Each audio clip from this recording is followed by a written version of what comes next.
Please join me in welcoming Dr. Samantha Montano. Welcome. Thanks for joining us tonight. Hey everyone, thanks for having me. Let me just share my screen here. Tonight, I am planning on doing a little bit of an emergency management 101.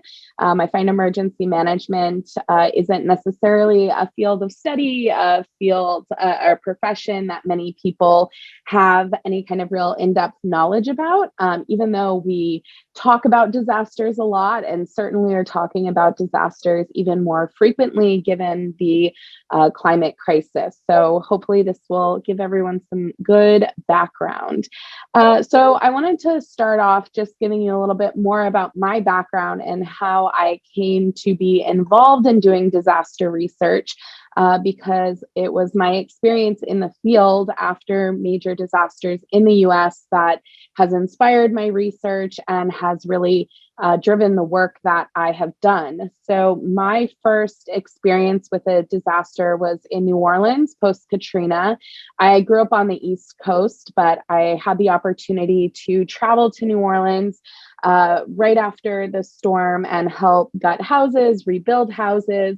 And I arrived in New Orleans. I was pretty young at the time and I hadn't paid that close attention to the news. And so when I got there, I was just completely overwhelmed at the scope and the scale of the destruction throughout the city of New Orleans, driving just mile after mile of completely destroyed homes, these mountainous piles of debris on literally every street corner, and really just immediately became overwhelmed, not only with how many impacts there were, how many people needed help, but really the scope and scale of the needs that people in the city had.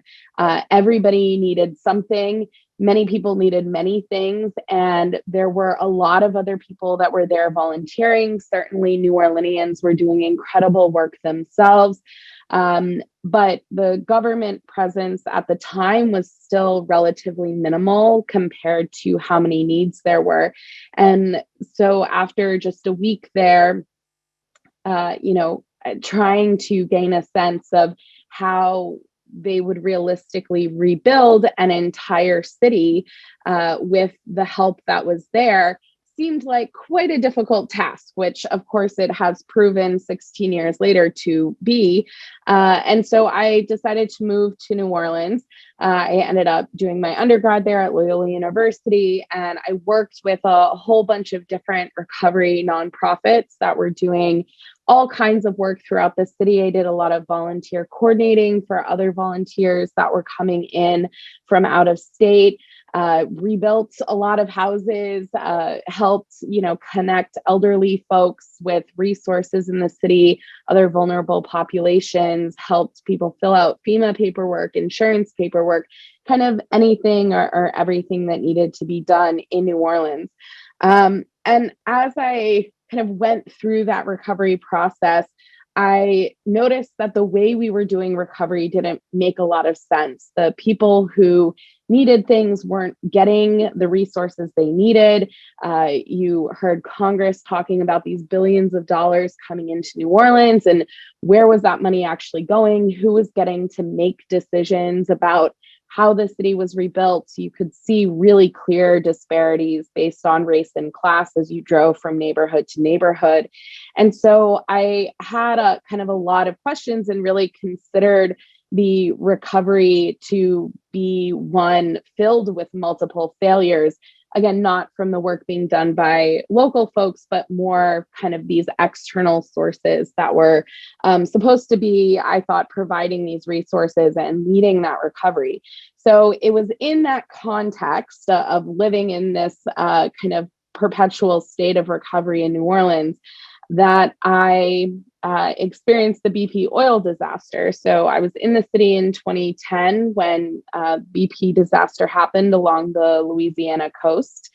I had never really seen a response to a disaster unfold up close, but I had been working with a number of environmental nonprofits in New Orleans at the time. And when the rig exploded, we and realized the extent of oil and how that was going to be impacting the coast of Louisiana and other Gulf states, we kind of dropped the recovery work that we were doing in the city and went down to the coast, spent a lot of time in communities like Grand Isle, who were really on the front lines of that oil coming ashore, feeling the economic, the health impacts of that event. And that was the first time I really had an up close look at an actual response to a disaster. And I saw all of the many, many, many organizations that become involved in a response, the challenges that they face as they try to coordinate with one another, the communication issues that arise, the need to navigate trust among the local community, in this case, a corporation, multiple corporations, and multiple levels of government. Again, there a long history in Louisiana of tension among these different agencies. And so I was involved with a lot of community organizing, some media related efforts in the wake of BP. And again, I saw a lot of these challenges that I, kind of perceived to be failures in the response of a lack of coordination, a lack of communication, the people who were on the front lines not getting the resources that they needed when they needed them. And so I kind of put what I was seeing in New Orleans in a different context. I started thinking, maybe this isn't just a New Orleans problem, maybe this is a Louisiana problem. But I still had no kind of context for what emergency management should look like. So even though I saw what was happening as not being what I thought was most effective or very efficient, I didn't really have anything to compare it to. That changed in 2011 after the Joplin, Missouri tornado. I led a group of folks from New Orleans up to Joplin, Missouri to help them recover from their tornado. And when we got there, I was completely shocked to find that many of these fundamental recovery issues, again, this lack of coordination, lack of communication, kind of a reinventing the recovery wheel. When we got to Joplin, I thought for sure we're several years in, 6 years into this extensive recovery in New Orleans.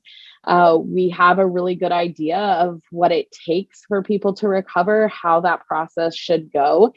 And I was surprised to see that kind of wheel being reinvented fresh in Joplin. And so this, again, really changed my perception of this isn't just a New Orleans problem. This isn't just a Louisiana problem. Is this a national problem, right? Missouri and Louisiana are two very different states. They were dealing with two different disasters of very different sizes, different hazards, just a completely different situational context in these places. And so to see some of those really fundamental issues play out again, despite being on a different scale, was really concerning to me and kind of opened my eyes to the importance of really understanding emergency management more broadly, understanding what our emergency management system is supposed to be, what it is supposed to do, to really see where it is that changes are needed to be made. So I was coming completely out of the nonprofit sector. I had very little interaction with emergency managers. And didn't really know anything about emergency management until I went to graduate school, like Jennifer mentioned, at North Dakota State University. And I started studying emergency management and learning much more about this system. And I had this opportunity to really kind of interrogate these fundamental problems with not only how we're approaching disaster recovery across the country, but how we're approaching emergency management more generally. And so I like to think of there being these kind of three fundamental problems that we have with emergency management today, which is that we tend to be ineffective, particularly for these large scale disasters, catastrophic events like Hurricane Katrina, like Hurricane Maria. we're very inefficient in how we approach emergency management. This really becomes very clear in recovery, where you see how long it takes people to go through this recovery process. It takes years and years and years. And then we have this issue of justice, or a lack of justice, in how we not only approach recovery, but what we're doing ahead of time when we're preparing for disasters, and how we're factoring in different people's vulnerabilities, how we're accounting for that within our emergency management system. And so, in trying to figure out how we actually fix this, which is the goal, of course, I turned first towards education, and now later in my career towards policy change. So I wanted to share this graphic with you to help you kind of visualize all of our moving parts of emergency management. So there's really these kind of three, we call them the three identities of emergency management. You have the profession of emergency management, the people who actually are emergency managers, who work at FEMA, work at emergency management agencies. We have people in the discipline of emergency management. That's me, the people studying emergency management.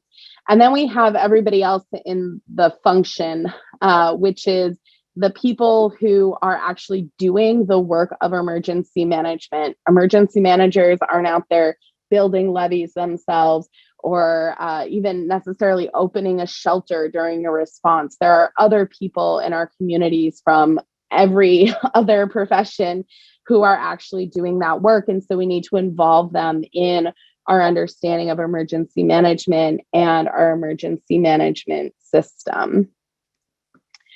So in terms of the discipline of emergency management, this is our definition that we use. This is a definition that comes out of a roundtable of emergency management doctoral degree holders. We study how humans and our institutions interact and cope with hazards and vulnerabilities and the events that result from them. So the history of disaster research goes back many, many decades. Our first systematic social science study of disaster was done by a man named Samuel Prince in Canada following the Halifax explosion in the early 19th century. He was the first to really write out a systematic study as part of his dissertation to describe the human behavior that occurred during that event, how groups formed, how they came together to lead the response to that event. We had kind of a few studies here and there for a few decades until the 1950s, which is really when we saw kind of the emergence of a study of disasters in the United States that kind of leads us to where we are today. So you have disaster sociologists working with the Disaster Research Center.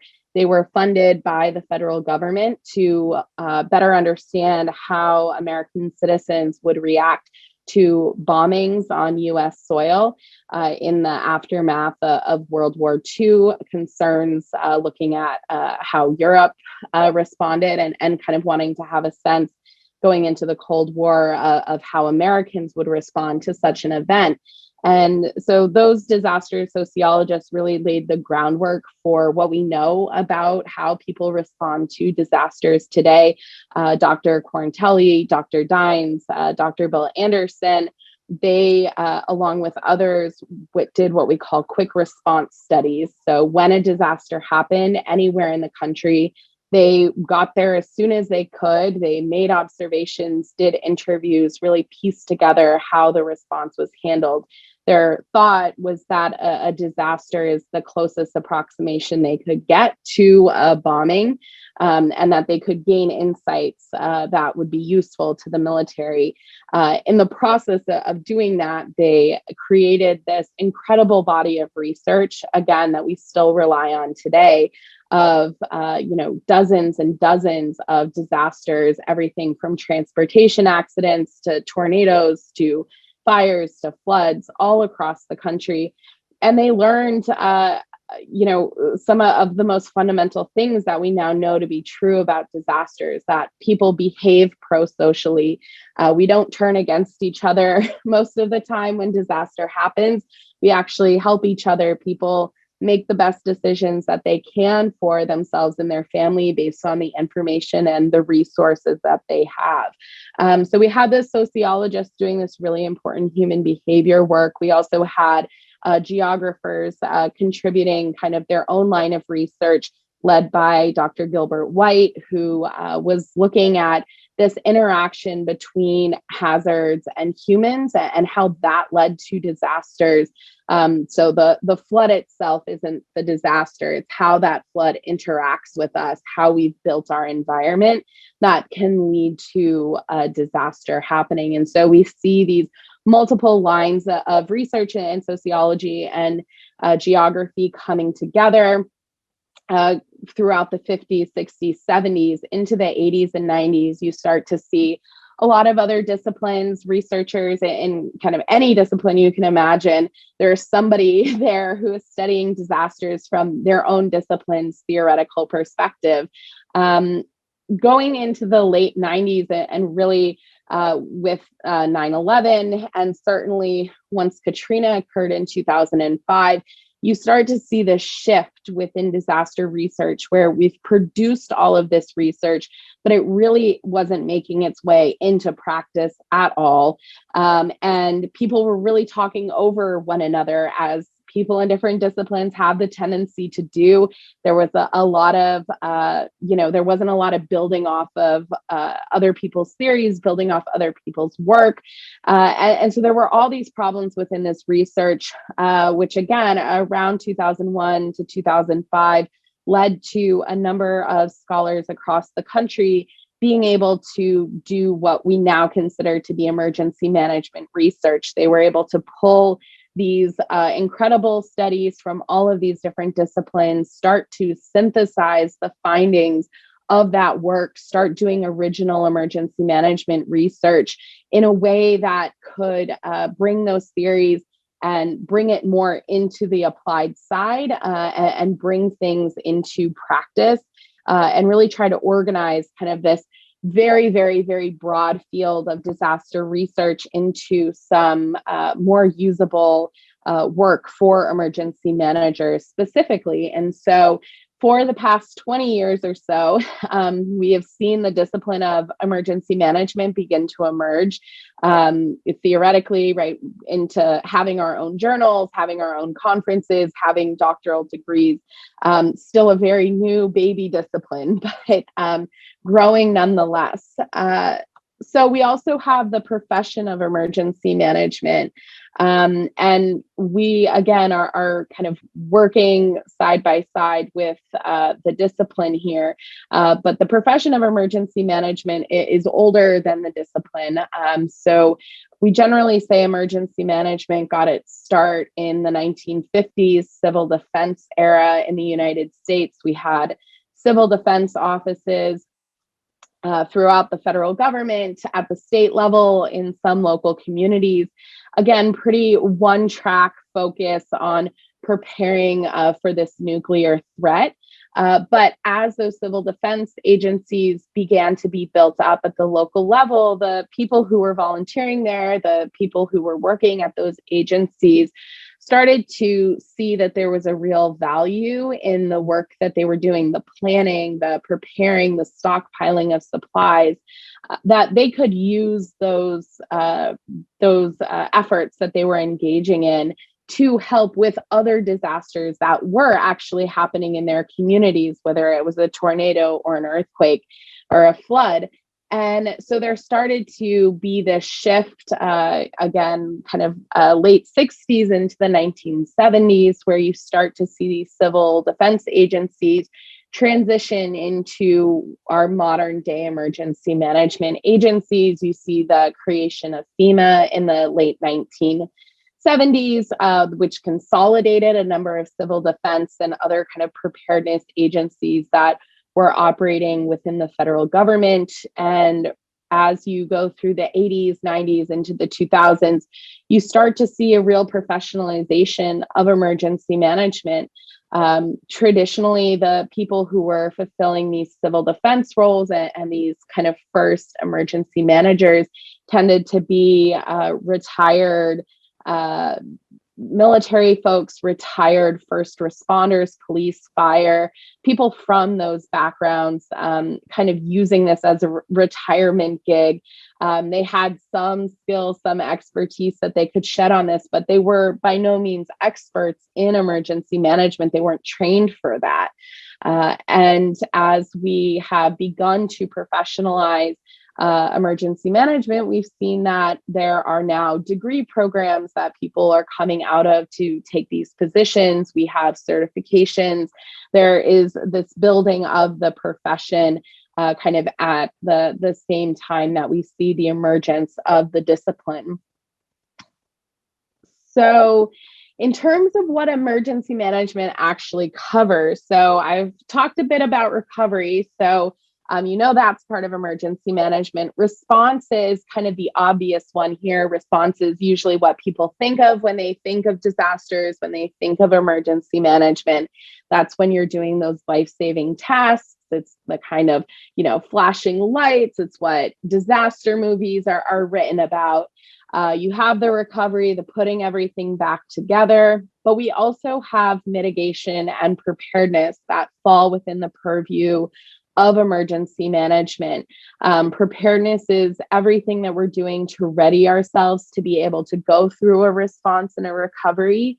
And then mitigation are these more sustained actions that we can take to prevent or reduce the impacts of a hazard when it occurs. So again, building levees, lifting homes up above floodwaters, doing home buyouts where you buy someone's home and turn that land into green space. That all falls under this category of mitigation. So when FEMA was created, they were given the task of addressing all four of these phases. We have had a tendency in the United States to focus on response, preparing for a response, and actually doing response.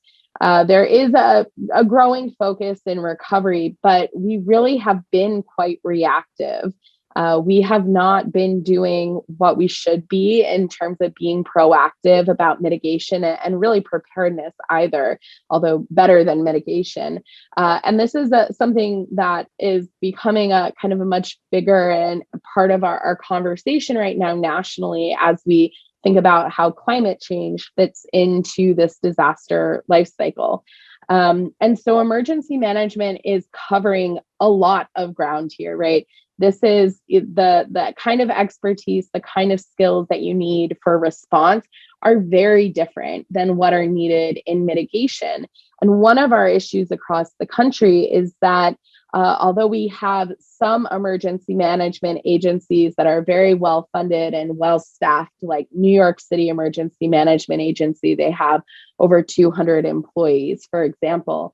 Many of our emergency management agencies at the local level across the country, particularly in rural communities, only have a part-time emergency manager even today. And they have kind of missed out on this professionalization of the field. You still have the local fire chief kind of wearing two hats and also serving as the emergency manager.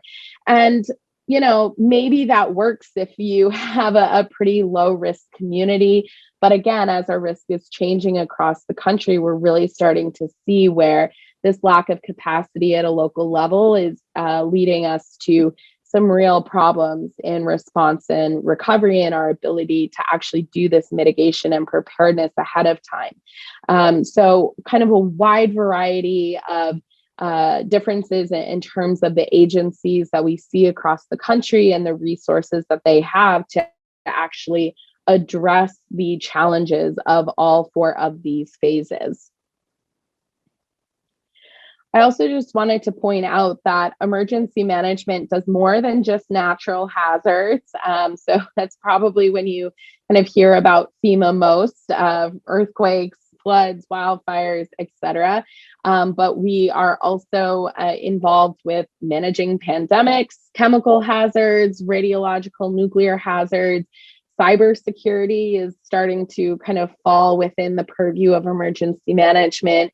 And certainly we have some overlap with Homeland Security and terrorism related concerns. So again, similar to these phases, a really, really wide ranging list of threats that emergency managers need to be aware of and to be working on any given day.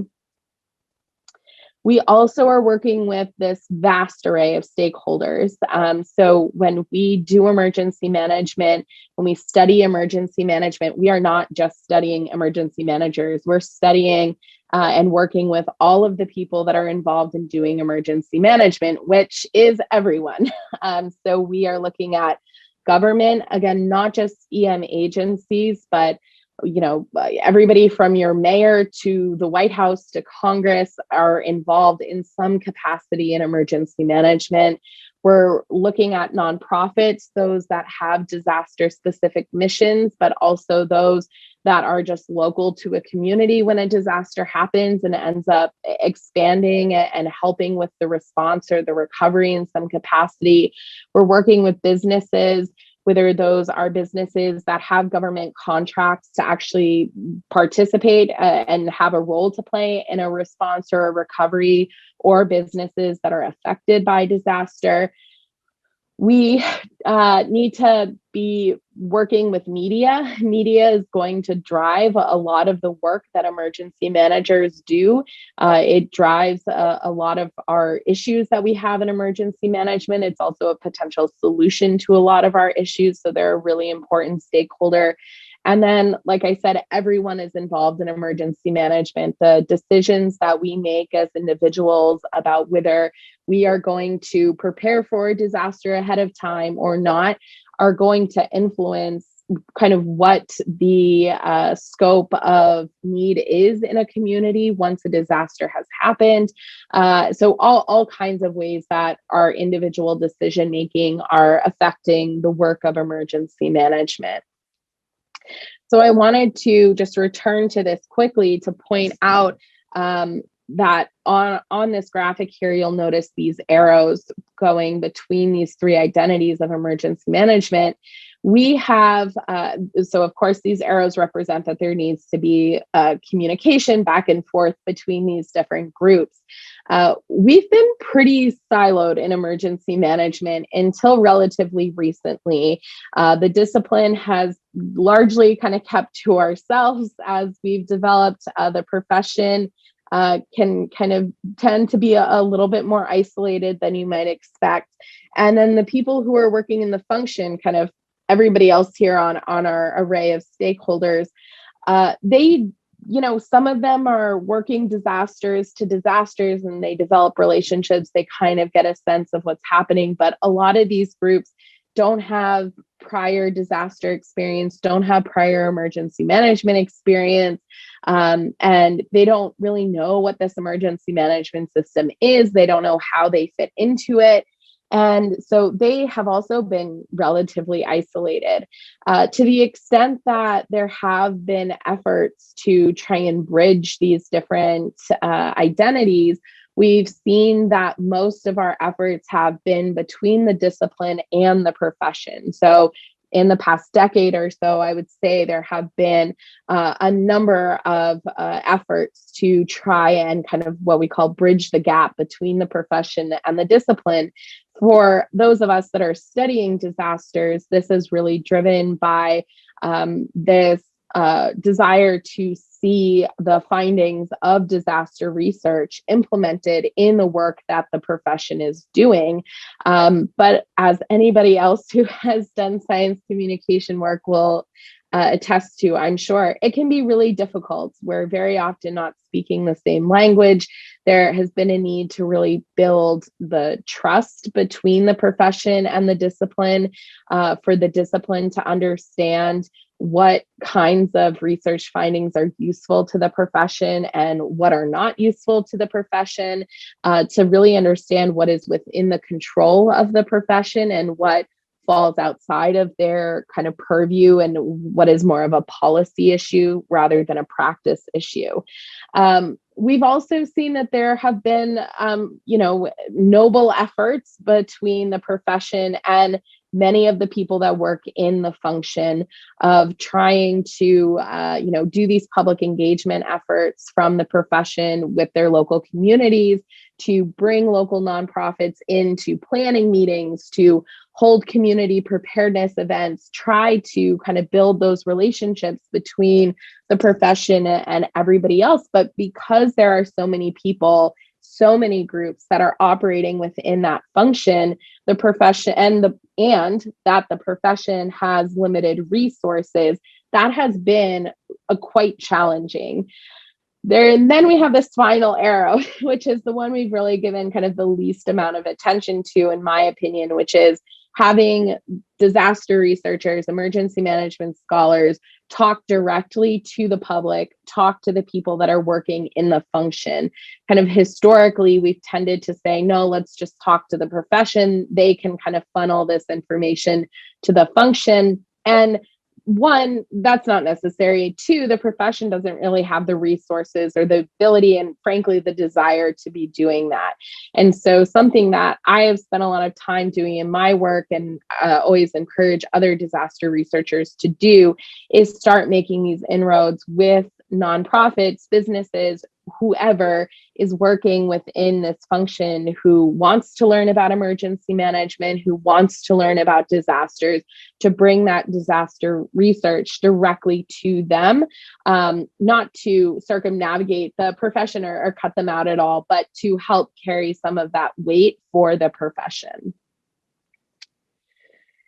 So, of course, as I'm sure you are all aware, if you've been watching the news in the past few years, you may have noticed that we are experiencing kind of this never-ending stream of disasters in the United States, certainly globally as well. There are a kind of endless list of factors that are contributing to these disasters and ultimately leading to this increasing risk that we have across the country and around the world. I've picked kind of my top 4 factors here that are really driving this increasing risk. So the first is population movement. We see people moving towards areas that are higher risk. So around this time, you might think that we would be seeing population movement away from the coast. We're actually seeing those numbers in coastal counties increase and have been for decades. So we're seeing that there's simply more people living in more hazardous places. Closely related, we have this issue of development decisions. I like to pick on Houston when I talk about this one because I think they're really a standout example of how development decisions can really increase a community's risk. When you are building homes, when you are building new neighborhoods in hazardous areas, when you are not accounting for that increasing risk as you're building, you're not updating flood control systems, you're not updating your wildland wildfire or your wildfire fighting resources if you're out west. When you're building these new neighborhoods, building these new developments, then you are increasing that risk. So in Texas, but also across the country, certainly in California, where local governments have allowed development to build in these high-risk areas, we are seeing these repeat flood events, these repeat fires that are devastating communities again and again. We also have an infrastructure problem, which I'm sure everybody is probably a little bit sick of hearing with the infrastructure bill in Congress and whatnot, but our infrastructure across the country, as we all know, is not up to the way it should be. The lack of maintenance on infrastructure, the failure to build infrastructure in a way that can withstand our changing extreme weather creates this increasing risk, not only that those pieces of infrastructure themselves will fail, like the levees in New Orleans or the bridge in Minnesota, but that when an external hazard, a hurricane or what have you comes along, that it won't be as strong, that it will be more likely to break, cause damage, that will impede response efforts, that will make recovery take longer, be more expensive. So this really, really kind of fundamental concern with infrastructure in kind of all forms across the country. And then, of course, our final factor here is climate change. Climate change of these probably gets the most attention, at least lately, which is good. But also, it is important to understand that although climate change absolutely is changing these extreme weather events, it is, this just rapidly growing concern that we've all started to experience. It is one factor among many. So when we look at actually minimizing our risk altogether, we can't just do one of these things. We can't just pass some great infrastructure bill and call it good. We can't only mitigate climate change. We really have to be addressing all of these at the same time to really minimize our disaster risk. That said, I did want to focus on climate change. Generally, we have, I like to explain this as we have these two big categories of problems when it comes to climate change. We have problem number one, which is the fact that the climate is changing and our need to prevent it from changing more than it has. So actually mitigating climate change itself. That I will leave to the energy policy folks to tell us how to figure out. My focus and the real focus of folks in emergency management is on the second problem that is related but distinct.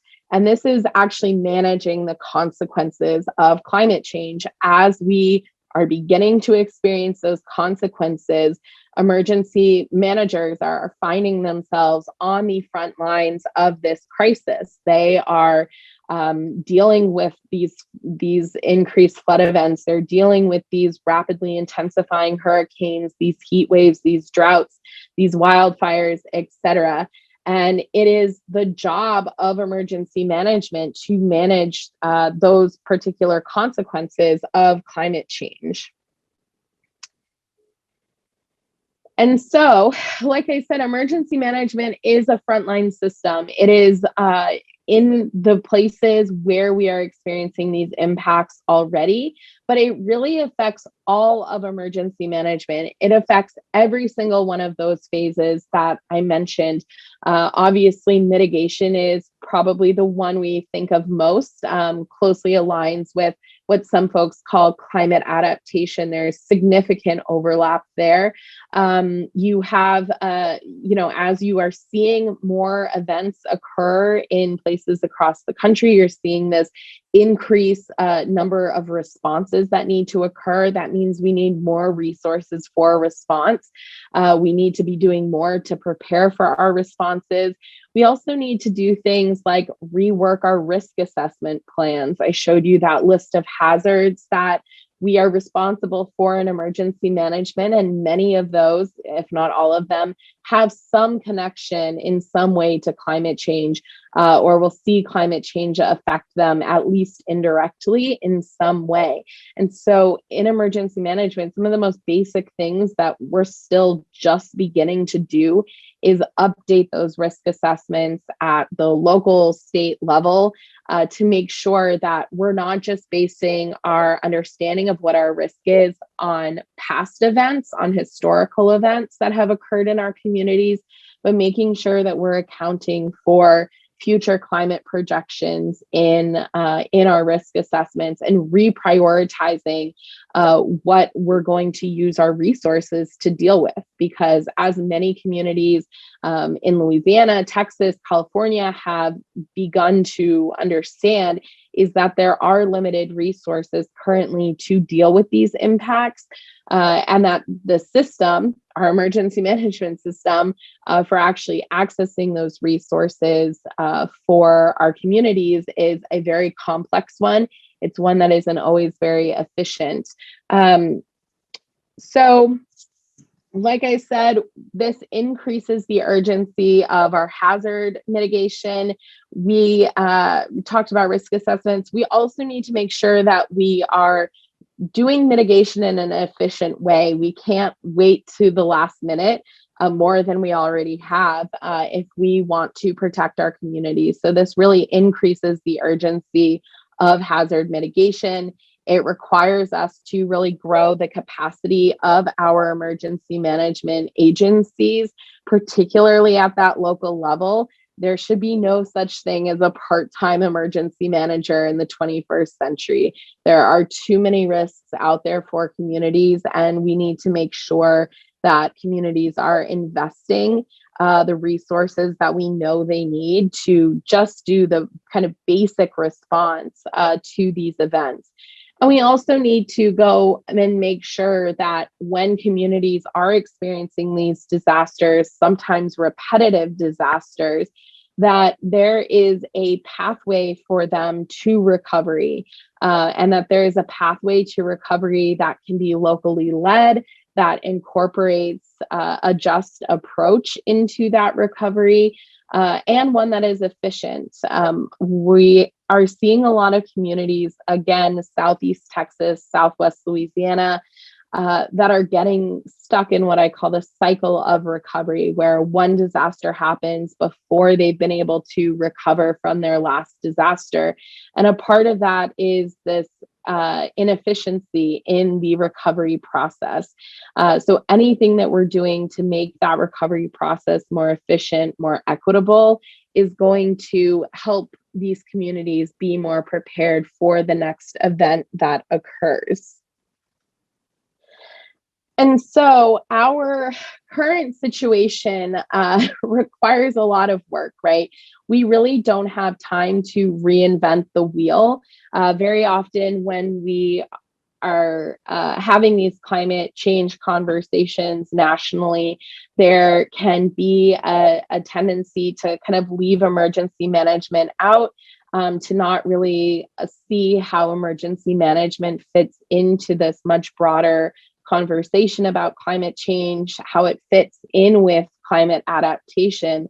We hear a lot about managed retreat, for example, which is very, very similar to buyout programs, which we've been doing in emergency management for many, many decades. There's this wealth of research, a wealth of expertise in many forms that exists within the disaster research community, but also within the emergency management practitioner community that we can use. We have 100 years of research that we can apply to the climate crisis to try and do as much as we can to minimize the destruction, to minimize the damage caused by these disasters, and we need to be using it. But like I said, with our arrows and our identities of emergency management, those pathways of communication can be kind of a quite difficult path to trudge through. So there are kind of two main, again, massive overarching needs that we have here. One is an investment in emergency management research. When we look at where funding is going, not only in terms of climate funding research, but looking at kind of disaster research more broadly, emergency management is not getting very much of that. And kind of even a small financial investment in the research that emergency management scholars are doing could go a really long way to changing how emergency management practice operates across the country. Of course, we can have all of the research in the world. We can have journals and journals full. But if we do not get that into policy, then we are not going to actually see changes. So with that said, we do also need comprehensive emergency management reform nationally, but also at the state and local level, where many of our emergency management policies actually reside. And ideally, as a researcher, I would hope that that reform is really driven by this empirical body of research that we do have, and that we take a really, really comprehensive and intentional approach to how we change policy moving forward, because a lot of lives, the future of entire communities really depend on these decisions that are made by policymakers, and have this, enormous effect on emergency management practice and how we are able to feel safe in our communities moving forward into the future. So that is my crash course in emergency management. Hopefully you have learned something. I know we're going to do some questions here, but you can also find me on Twitter and my website. I wrote a book that covers all of this stuff that I talked about. So you can also check that out if you are interested in learning more. Thank you so much. That was an excellent lecture.